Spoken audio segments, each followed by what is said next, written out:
नमस्कार दोस्तों, इस वीडियो में हम डिस्कस करेंगे कि सीसीएम टैबलेट का उपयोग किन कंडीशंस में किया जाता है, सीसीएम टैबलेट को कैसे लेना चाहिए और सीसीएम टैबलेट की वजह से क्या साइड इफेक्ट्स हो सकते हैं, और यह भी डिस्कस करेंगे कि सीसीएम टैबलेट को लेते समय क्या क्या सावधानियां रखनी चाहिए और किन व्यक्तियों के लिए सीसीएम टैबलेट को लेना जरूरी होता है और किन व्यक्तियों में कैल्शियम की कमी होने का जोखिम अधिक होता है। हमारे शरीर में दांतों और हड्डियों को मजबूत बनाए रखने के लिए कैल्शियम बेहद ही जरूरी होता है। हमारे शरीर का 99% कैल्शियम हमारे शरीर की हड्डियों और दांतों में स्टोर होता है और बचा हुआ 1% हमारे ब्लड में होता है। जब हमारे ब्लड में कैल्शियम की कमी हो जाती है तब हमारा शरीर हड्डियों और दांतों से कैल्शियम लेने लग जाता है, जिसकी वजह से धीरे धीरे हड्डियां और दांत कमजोर होने लग जाते हैं। हड्डियां कमजोर होने की वजह से हड्डियों में हल्की सी चोट या गिरने की वजह से भी फ्रैक्चर हो सकता है। कैल्शियम की कमी की वजह से दांतों की जड़ें कमजोर हो जाती है और दांत भंगुर होकर टूटने लगते हैं और छोटे बच्चों में कैल्शियम की कमी होने पर उनके दांतों को निकलने में देरी हो सकती है या लंबा समय लग सकता है। बच्चों में कैल्शियम की कमी लंबे समय तक रहने पर उनकी हाइट भी कम रह सकती है। कैल्शियम की कमी की वजह से बच्चों में रिकेट्स हो सकता है और अडल्ट्स में ऑस्टियोमलेशिया और ओस्टियोपोरोसिस होने का रिस्क अधिक हो जाता है। ओस्टियोपोरोसिस एक हड्डियों का रोग है जिसमें हड्डियां बहुत ही कमजोर व अंदर से खोखली हो जाती है, जिसकी वजह से हड्डियों में हल्की सी चोट या गिरने की वजह से भी फ्रैक्चर हो सकता है। शरीर में कैल्शियम की कमी होने पर शरीर की हड्डियों और जोड़ों में दर्द रहने की समस्या भी हो सकती है। कैल्शियम के साथ विटामिन डी भी लेना जरूरी होता है। शरीर में विटामिन डी की कमी होने पर भी कैल्शियम की कमी हो सकती है, क्योंकि विटामिन डी शरीर में कैल्शियम के अवशोषण में मदद करता है और शरीर में विटामिन डी की कमी होने पर शरीर भोजन से कैल्शियम का अवशोषण अच्छी तरह से नहीं कर पाता है, जिसकी वजह से शरीर में कैल्शियम की कमी हो सकती है। अगर आप कैल्शियम की कमी को पूरा करने के लिए अकेले कैल्शियम के सप्लीमेंट्स ले रहे हैं तो ऐसी स्थिति में आपके द्वारा लिए जाने वाले कैल्शियम के सप्लीमेंट्स बेकार है, क्योंकि विटामिन डी के बिना आपके शरीर में कैल्शियम का अवशोषण नहीं होगा और आपके द्वारा लिए जाने वाले कैल्शियम के सप्लीमेंट्स पेशाब के जरिए शरीर से बाहर निकल जाएंगे। इसलिए कैल्शियम और विटामिन डी को एक साथ लेना जरूरी होता है। सीसीएम टैबलेट में कैल्शियम के साथ साथ विटामिन डी भी होता है, इसलिए आपको विटामिन डी के सप्लीमेंट्स अलग से लेने की जरूरत नहीं होती है। दोस्तों, अगर आपको वीडियो पसंद आ रहा है तो कृपया वीडियो को लाइक करना व चैनल को सब्सक्राइब करना न भूलें। अब हम डिस्कस करेंगे कि सीसीएम टैबलेट का उपयोग किन कंडीशंस में किया जाता है। सीसीएम टैबलेट का उपयोग शरीर में कैल्शियम की कमी होने पर, हड्डियों में फ्रैक्चर होने पर,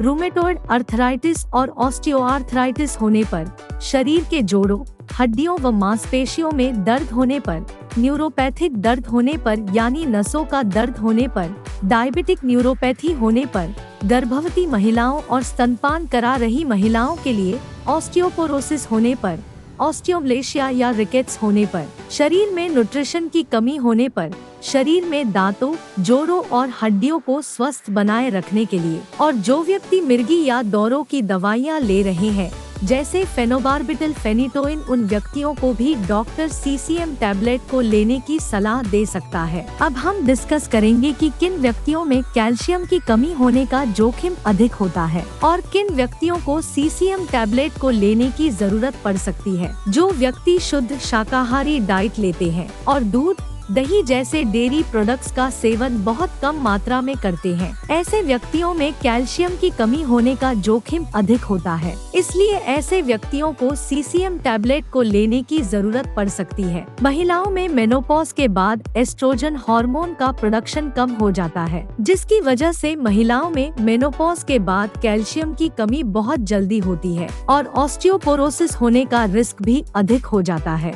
इसलिए कैल्शियम की कमी को पूरा करने करने के लिए और ऑस्टियोपोरोसिस से बचने के लिए डॉक्टर मेनोपॉज के बाद महिलाओं को भी सीसीएम टैबलेट को लेने की सलाह दे सकते हैं। अगर आप ज्यादा मात्रा में प्रोटीन या नमक का सेवन करते हैं तो आपके शरीर में कैल्शियम की कमी हो सकती है, क्योंकि प्रोटीन और नमक का सेवन अधिक मात्रा में करने से शरीर से कैल्शियम ज्यादा मात्रा में बाहर निकलता है। अगर आपने स्टेरॉयड दवाइयाँ जैसे प्रेडनिसोलोन, मिथाइल प्रेडनिसोलोन, डिफ्लाजाकोरेट और बीटामेथासोन आदि दवाओं का सेवन लंबे समय तक किया है या कर रहे हैं तो आपका डॉक्टर सीसीएम टैबलेट को लेने की सलाह दे सकता है, क्योंकि स्टेरॉयड दवाओं का लंबे समय तक सेवन करने से ऑस्टियोपोरोसिस हो सकता है। इसलिए ऑस्टियोपोरोसिस होने के रिस्क को कम करने के लिए भी डॉक्टर सीसीएम टैबलेट को लेने की सलाह दे सकता है। इसके अलावा किडनी फेलियर होने पर भी शरीर में कैल्शियम की कमी बहुत जल्दी होती है। जिन व्यक्तियों को लैक्टोज इंटॉलरेंस की समस्या है उन व्यक्तियों में भी कैल्शियम की कमी हो सकती है।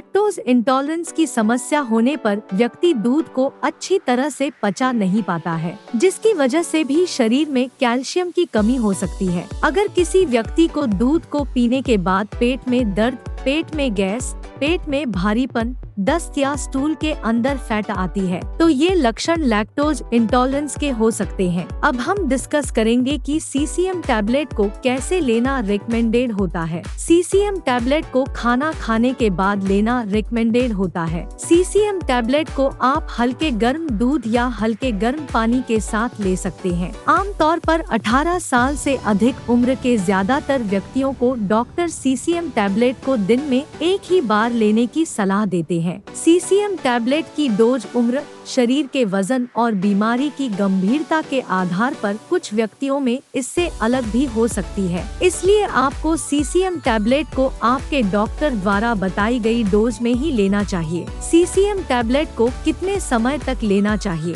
यह उम्र और बीमारी की गंभीरता के आधार पर सभी व्यक्तियों में अलग अलग हो सकता है। इसलिए सीसीएम टैबलेट को डॉक्टर की सलाह के बिना ज्यादा लंबे समय तक नहीं लेना चाहिए। कैल्शियम का सबसे अच्छा स्रोत दूध को माना जाता है और दूध से बने उत्पाद जैसे कि पनीर और दही में भी कैल्शियम अधिक मात्रा में पाया जाता है। इसलिए अगर आप अपने शरीर की कैल्शियम की कमी को प्राकृतिक खाद्य पदार्थों से पूरा करना चाहते हैं तो आपको इनका सेवन पर्याप्त मात्रा में करना चाहिए। 1 लीटर दूध में लगभग 1300 mg कैल्शियम होता है। अगर कोई व्यक्ति या बच्चा प्रतिदिन 1 लीटर दूध को 2 भागों में बांटकर सुबह शाम पी लेता है तो उसमें कैल्शियम की कमी नहीं होती है। इसके अलावा मूंग दाल, बादाम, नारियल, सोयाबीन, आम, संतरा और आंवला भी कैल्शियम से भरपूर होते हैं। इसलिए इनका सेवन आपको भरपूर मात्रा में करना चाहिए। साइड इफेक्ट्स की बात करें तो वैसे तो सीसीएम टैबलेट एक बहुत ही सुरक्षित दवा है और ज्यादातर व्यक्तियों में सीसीएम टैबलेट की वजह से कोई साइड इफेक्ट्स नहीं होते हैं। लेकिन अगर आप सीसीएम टैबलेट को रिकमेंडेड डोज से ज्यादा डोज में लेते हैं तो इसकी वजह से ब्लड में कैल्शियम का लेवल ज्यादा हो सकता है, जिसको हाइपरकैल्सीमिया भी कहते हैं। शरीर में कैल्शियम का स्तर ज्यादा होना भी नुकसानदायक होता है। कुछ रिसर्च में यह पाया गया है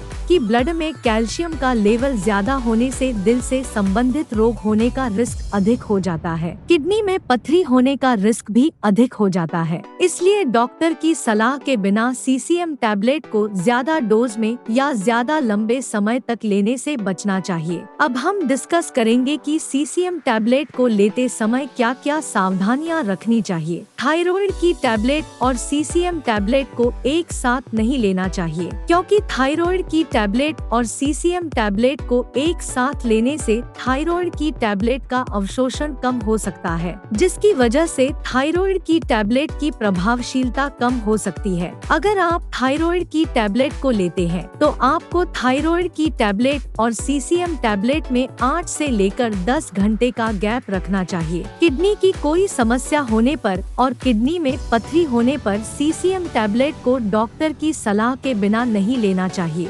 आपको सीसीएम टैबलेट को लेते समय आयरन के सप्लीमेंट लेने से बचना चाहिए, क्योंकि कैल्शियम के साथ आयरन के सप्लीमेंट लेने से कैल्शियम शरीर में आयरन के अवशोषण को रोक सकता है। वीडियो को देखने के लिए आपका धन्यवाद। अगर आपको वीडियो पसंद आया तो प्लीज वीडियो को लाइक कर देना, चैनल को सब्सक्राइब कर लेना, और अगर आपका सीसीएम टैबलेट से संबंधित कोई प्रश्न है तो आप कमेंट करके पूछ सकते हैं।